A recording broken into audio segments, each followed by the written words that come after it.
আচ্ছা, তাহলে আমরা আজকে প্রথমে অ্যাক্টিভ ডিরেক্টরি ডোমেইন কন্ট্রোলার অথবা ADDS, active directory domain service, active directory domain service install করব। হ্যাঁ, তাহলে প্রথম কাজটা দেখেন, প্রথম সার্ভারের প্রিভিয়াস কনফিগারেশনটা থাকবে, অর্থাৎ গত ক্লাসের কন্টেন্ট থেকে আপনি একটা সার্ভার রেডি করবেন। সার্ভার রেডি করার পরে তার নামটা চেঞ্জ করবেন, তার ফায়ারওয়ালটা অফ করে দিবেন, তার জন্য আইপিটা বসাবেন, তার টাইম জোন কী করবেন, সেট আপ করবেন।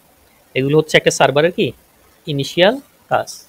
ইনিশিয়াল কাজ শেষ করার পরে আমরা সার্ভারটার কি করব, অ্যাক্টিভ ডিরেক্টরি ডোমেইন কন্ট্রোলার বা এডিডিএস বা ডোমেইন কন্ট্রোলার বানাবো সার্ভারটাকে। আচ্ছা, এই সার্ভারে ডোমেইন কন্ট্রোলার হওয়ার পাশাপাশি আমার একটা কি লাগবে, ক্লায়েন্ট মেশিন লাগবে। কি লাগবে, ক্লায়েন্ট মেশিন লাগবে।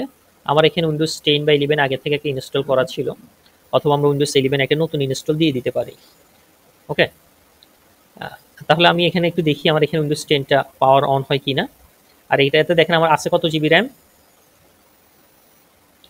8 জিবি র্যাম আছে। আর আমার এই উইন্ডোজ 10 র্যাম আছে কত জিবি, 4 জিবি।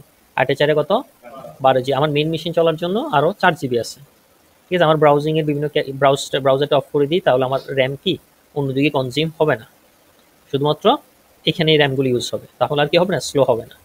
ঠিক আছে। আচ্ছা, তাহলে উইন্ডোজ 10 এটা একটু লগ ইন করার চেষ্টা করি আগে।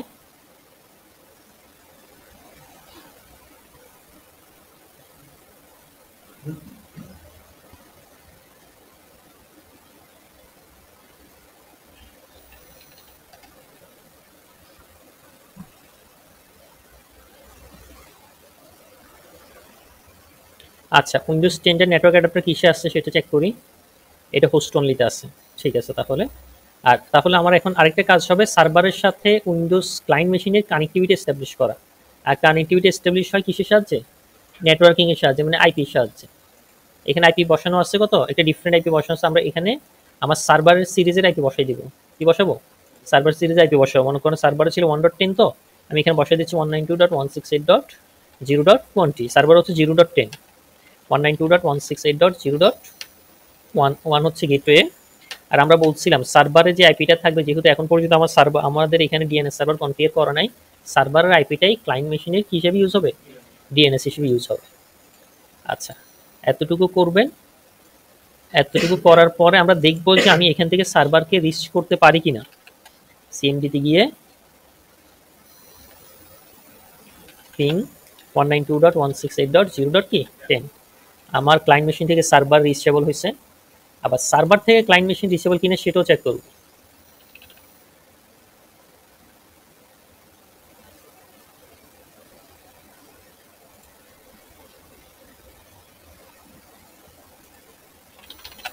ক্লায়েন্ট মেশিন আইপি কত, 192.168.0.20।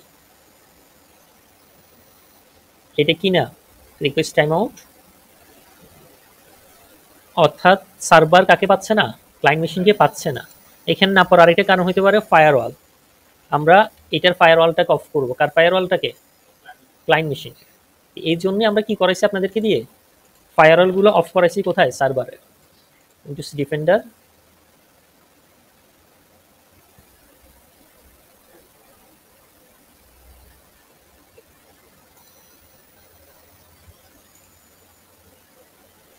ডিফেন্ডার না, আমাদেরকে অফ করতে হবে কি, ফায়ারওয়াল। কি অফ করতে হবে, firewall. Real time protection of করিনি এখন পর্যন্ত না।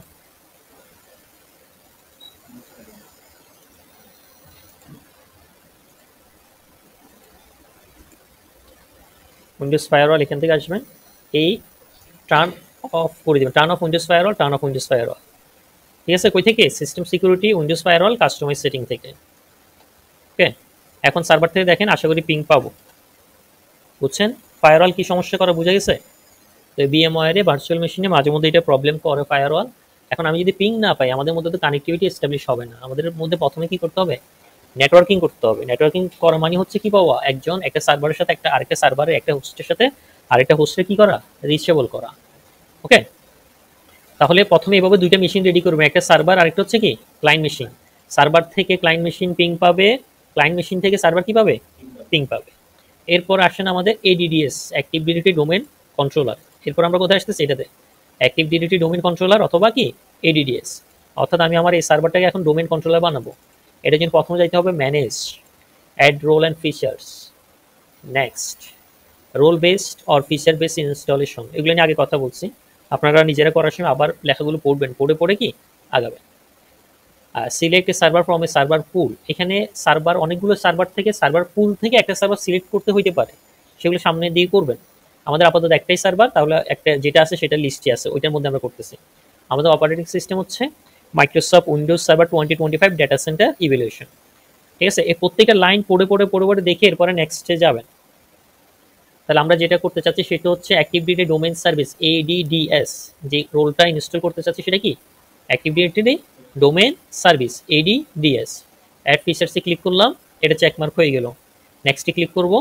বাই ডিফল্ট অনেকগুলো জিনিস অটোমেটিক কি হয়ে যাবে, চেকমার্ক হয়ে যাচ্ছে, যেমন group policy management, Microsoft remote server administration tool, এই টাইপসের অনেকগুলো সিস্টেম ডেটা আর্কাইভার, অনেকগুলো বাই ডিফল্ট কি হয়ে যাবে, চেকমার্ক হয়ে যাবে।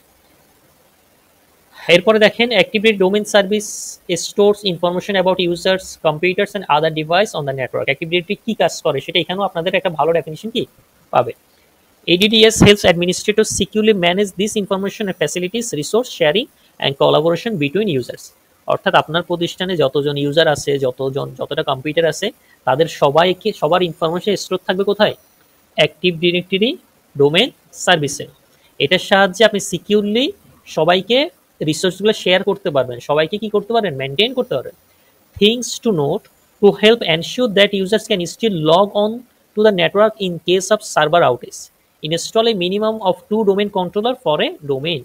এখানে এই কথাটা বলছে আমরা তো এখন একটা ডোমেইন কন্ট্রোলার করতেছি, তো যদি এটা কোনো কারণে ডাউন হয়ে যায় তাহলে তো আমার ক্লায়েন্টরা কানেক্ট হইতে পারবে না, ক্লায়েন্টরা সার্ভিস পাবে না। তাহলে তারা আপনাকে সাজেস্ট করতেছে এটার একটা রিডান্ডেন্সি রাখবেন, এটার একটা কি রাখবেন, রিডান্ডেন্সি রাখবেন। রিডান্ডেন্সি কনসেপ্ট এগুলো আরো সামনের দিকে পাবেন। এরকম দুইটা সার্ভারকে একসাথে এস্টাবলিশ করে দিতে হবে, যেন ক্লায়েন্টরা কোনো কারণে সার্ভার ডাউন হয়ে গেলে আরেকটা সার্ভার থেকে কি পায়, সার্ভিস পায়। কর্পোরেট সেক্টরে সবসময় আপনার কি থাকতে হবে, ব্যাকআপ প্ল্যান থাকতে হবে সবসময়। গতকালকে আপনাদের সাথে না, অন্যদের সাথে কথা, ডেটা রিকভারি, আমাদের একজন পুরাতন স্টুডেন্ট, উনি কল দিল, ভাই ডেটা রিকভারি কোনো সফটওয়্যার আছে কিনা। উনি যেটা করছে, শেয়ার্ড লোকেশন থেকে, অফিসের শেয়ার্ড লোকেশন থেকে কিছু ফাইল ডিলিট হয়ে গেছে, এবং উনি ওখানে ওগুলোর আগে থেকে কোনো ব্যাকআপ সিস্টেম করে নাই। এখন ডেটা রিকভারি সফটওয়্যার সবগুলো কিন্তু পেইড সফটওয়্যার এবং প্রাইস অনেক হাই। এবং ঢাকায় ডেটা রিকভারি সেন্টারের সাথে কথা বলছে, ওদের সর্বনিম্ন প্রাইস 20,000 দিয়ে শুরু। অ্যান্ড হার্ড ডিস্ক নিয়ে যেতে বলছে, ওরা চেষ্টা করবে, তবে চেষ্টা যে 100% যে অ্যাকুরেসি পাবে তার কোনো গ্যারান্টি তো কেউ দিবে না। ঠিক আছে, তো এখন আপনি অফিসে আপনি একটাই সার্ভার করছেন, 100 জন ক্লায়েন্ট ওই সার্ভারে সার্ভিস পাচ্ছে, যে কোনো কারণে সার্ভার এটা মরে যেতে পারে, ডিভাইস যে কোনো সময় কি হইতে পারে, নষ্ট হইতে পারে। তাহলে আপনার অবশ্যই একটা ব্যাকআপ প্ল্যান কি থাকতে হবে। যদি ব্যাকআপের জন্য অফিস বা ম্যানেজমেন্ট ফ্যাসিলিটি না দেয়, তাহলে আপনি ম্যানেজমেন্ট আগে থেকে বলে দিতে হবে যে এই ধরনের কোনো ইনসিডেন্ট করলে আমি দায়ী না। ঠিক আছে, না হয় আপনি যদি অফিসকে না জানান এই ধরনের ইনসিডেন্ট ঘটে, তখন তো আপনার উপর দোষ আসবে। এখন উনি যেটা করতেছে, উনি ডেটা রিকভারি সেন্টারে প্রায় কথা বলছে 20 থেকে 25,000 টাকা লাগবে, এন্ড অফিস কিছু টাকা দিবে, বাকি টাকা নিজের থেকে দিতে হবে, তাই না? কারণ ভুলটা কার ছিল, আইটির ছিল। তো এই ব্যাপারগুলো অবশ্যই রিয়েল লাইফ, আপনার পার্সোনাল লাইফের ডেটা রিকভারি, একটা ছবি হারিয়ে গেছে, ডেটা হারিয়ে গেছে, একটু মন খারাপ হইলো, কিন্তু আপনার কর্পোরেট ক্ষেত্রে অফিস তো এগুলো কনসিডার করবে না। অফিস যদি আপনাকে ফ্যাসিলিটি দিতে না চায়, মানে পেমেন্ট দিতে না চায় এই সমস্ত ব্যাকআপের জন্য, তখন আপনি আগে থেকে বলে রাখবেন যে এই ধরনের ইনসিডেন্ট হলে আমি দায়ী থাকবো না, আমার এখানে বাজেট বাড়াইতে হবে, না হয় এই ধরনের রিস্ক আছে। বুঝতে পারতেছি, এগুলো একটু খেয়াল রাখবেন, কখনোই এই সমস্ত ব্যাপারে কম্প্রোমাইজ করতে যাবেন না, না হয় এই ভদ্রলোকের মতো নিজে থেকে পকেট থেকে টাকা দিতে হবে। ওকে, নেক্সটে যাচ্ছি। হ্যাঁ, এখানে যতগুলো রোল ফিচার্স ইনস্টল হচ্ছে সবগুলো একটা লিস্ট দিয়ে দিছে। ওকে, আর এখানে আর এটাও চেকমার্ক করে রাখতে পারেন, restart the destination server automatically if required. ওই মাঝে মধ্যে আমরা যখন হোস্ট নেম চেঞ্জ করি বা বড় ধরনের চেঞ্জেস আনি, তখন কি চাই, রিস্টার্ট চাই। এটা দিয়ে দেওয়া মানে পারমিশন দিয়ে দেওয়া, হ্যাঁ তোমার প্রয়োজন হলে তুমি কি নিও, রিস্টার্ট নিও। ইয়েস, ইনস্টল, এটা প্রসেস হতে একটু টাইম লাগবে।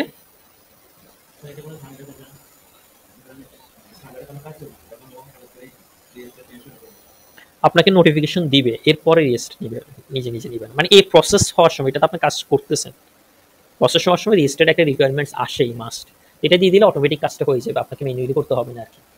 তার অন্য আপনার যেটা চিন্তা করতেছেন, আপনি রিয়েল লাইফে কাজ করতেছেন, একটা সার্ভিস এস্টাবলিশ হঠাৎ রেজিস্টার্ড নিবে, ওইরকম নেবেন, মানে এই প্রসেসের সময় রেজিস্টার্ড একটা অপশন আসবে, দেখিয়ে, হ্যাঁ, তখন আপনি কি অটোমেটিক সে নিজে রেজিস্টার্ড নিয়ে নেবে।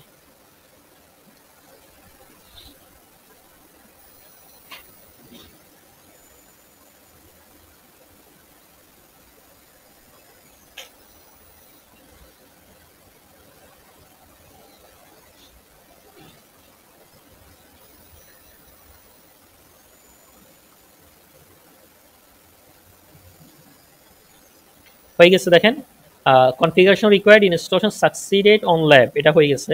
এখন আমরা এখানে ক্লিক করব promote this server to a domain controller, এই সার্ভারকে ডোমেন কন্ট্রোলারে কি করব, প্রমোট করব। এখানে ক্লিক করবেন, ক্লিক করার পর এই অপশনটা আসবে, ঠিক আছে। এখানে দেখেন কয়টা অপশন, তিনটা অপশন। একটা হচ্ছে add a domain controller to an existing domain, আপনার একটা এক্সিস্টিং ডোমেন আছে সেখানে অ্যাড করা, আমাদের কোনো এক্সিস্টিং ডোমেন নাই। Add a domain control to an existing forest, আমাদের এক্সিস্টিং কোনো ফরেস্ট নাই, তাহলে আমাদের সিলেক্ট হবে কোনটা, এটা। অ্যাড এ নিউ ফরেস্ট, আমরা একদম ফ্রেশ একটা সার্ভার প্রথম কি করতেছি, ইনস্টল করতেছি। রুট ডোমেন নেম, এটার একটা রুট ডোমেন নেম কি দিতে হবে। মনে করুন আমি রুট ডোমেন নেম দিচ্ছি skillfeatures.com, কি দিলাম, skillfeatures.com দিলাম। নেক্সটে ক্লিক করব। Forest functional level, domain functional level হচ্ছে 2025, ঠিক আছে। মাঝে মধ্যে দেখেন এখানে ক্লিক করলে, অর্থাৎ এই server 25 server maximum previous server 2016 এর সাথে নেগোসিয়েশন করতে পারবে, এর প্রিভিয়াস সার্ভারের সাথে সে কি করবে না, কাজ করবে না, ঠিক আছে। আমাদের যেহেতু সার্ভারটা ফ্রেশ এবং সার্ভারটা 2025, সেহেতু আমরা আর কিছুতে হাত দিতে হবে না, ওই দুটো বাই ডিফল্ট সিলেক্ট করা আছে।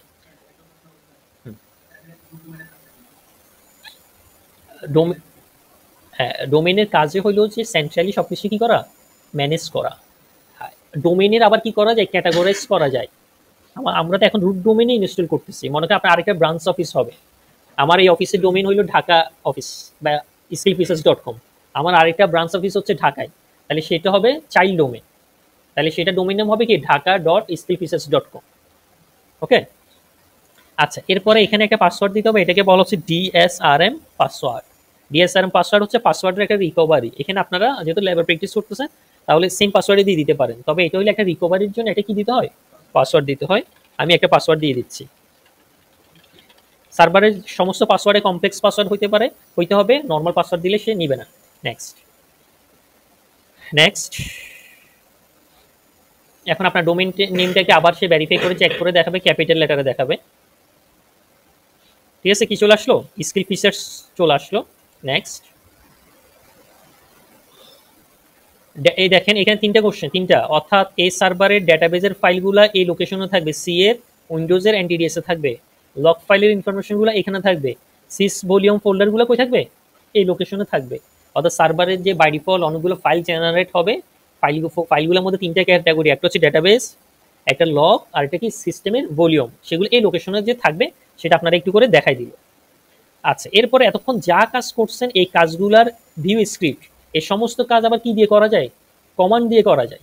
কি দিয়ে করা যায়, কমান্ড দিয়ে। দেখেন আমার এখানে domain mode Windows 2025, domain name skillfeatures.com, domain net bias নেমটা হচ্ছে ওই ডোমেন নেমটাকে সে আবার ক্যাপিটালাইজেশন করে কি দেখাবে যে আপনি একটা ডোমেন নেম টাইপ করছেন সেটা ভুল টুল টাইপ করছেন কিনা, কারণ একবার ভুল হয়ে গেলে সেটা কারেকশন করতে আপনার উপর অনেক ঝামেলা আছে, অনেক কাজ। উইন্ডোজ সার্ভার একটা ভুল করলে সেটাই কারেকশন করতে আপনার অনেকগুলো কাজ করতে হবে, কারণ একটা ফাইল তৈরি হওয়ার সাথে সাথে ব্যাকএন্ডে অনেক জায়গায় অনেক ফাইল তৈরি হয়, আপনি এটা কি করতে পারবেন, সব জায়গা থেকে ফাইলটাকে রিনেম করতে হবে যদি ভুল করেন আর কি।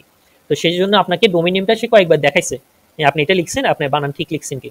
ওকে, তো এই কাজটা, এই এতক্ষণ যে কাজটা গ্রাফিক্যালি করছে, যখন সার্ভার কোর ইনস্টল করবেন মানে এই কাজগুলো কমান্ড দিয়েও কি করা যায়, তো সেটার একটা স্ক্রিপ্ট এখানে শর্টলি দেখাই দিল, ঠিক আছে। আমাদের লাগতেছে না, এরপরে নেক্সট বাটন ক্লিক করব। এখন সে verifying prerequisites for domain controller operation, মানে সমস্ত ডোমেন কন্ট্রোলার হওয়ার জন্য যতগুলো প্রিরিকুইজিটস আছে সবগুলো সে কি করছে, চেক করছে। যদি কোনো ভুল করে না থাকি তখন এই লেখাটা আসবে, অল প্রিরিকুইজিটস চেকস পাস্ট সাকসেসফুলি, মানে সবগুলো চেক করে সাকসেসফুলি কি কমপ্লিট হইলো। এরপরে এখন আমরা ইনস্টল বাটন ক্লিক করবো। আপনি যদি কোনো ভুল করে থাকেন তখন এখানে এরর চলে আসবে, কি আসবে, এরর আসবে। এরপরে ইনস্টলে ক্লিক করলাম।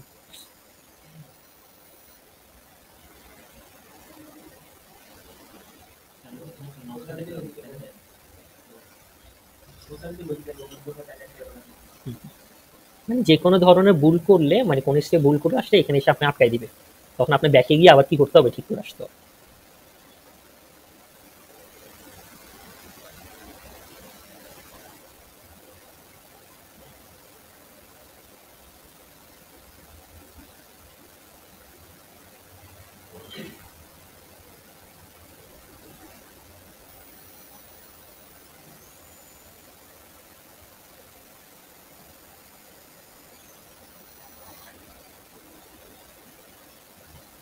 Completed, the server was successfully configured as a domain controller you are about to sign out, মানে এটা নিজে নিজে কি একটা নিবে, এখন একটা রিস্টার্ট নিবে।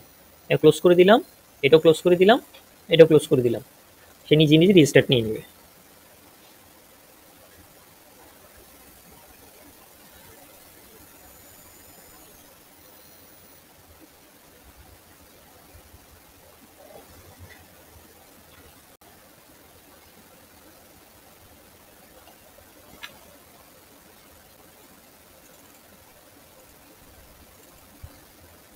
সেটা রিস্টার্ট নিতে থাকো, আমরা এখানে চলে আসি দিস পিসি প্রপার্টিস। এখানে এই পিসিটি কিসে আছে, ওয়ার্ক গ্রুপে আছে। এটার হোস্ট নেম আমরা একটু চেঞ্জ করব, তাহলে এই জটিল হোস্ট নেম আমাদের সামনে প্রবলেম করতে পারে। এটার নাম আমরা ক্লায়েন্ট দিয়ে দিচ্ছি, হ্যাঁ ক্লায়েন্ট। তাহলে এটা একটু রিস্টার্ট নিয়ে নেয় হোস্ট নেম চেঞ্জ হওয়ার পরে।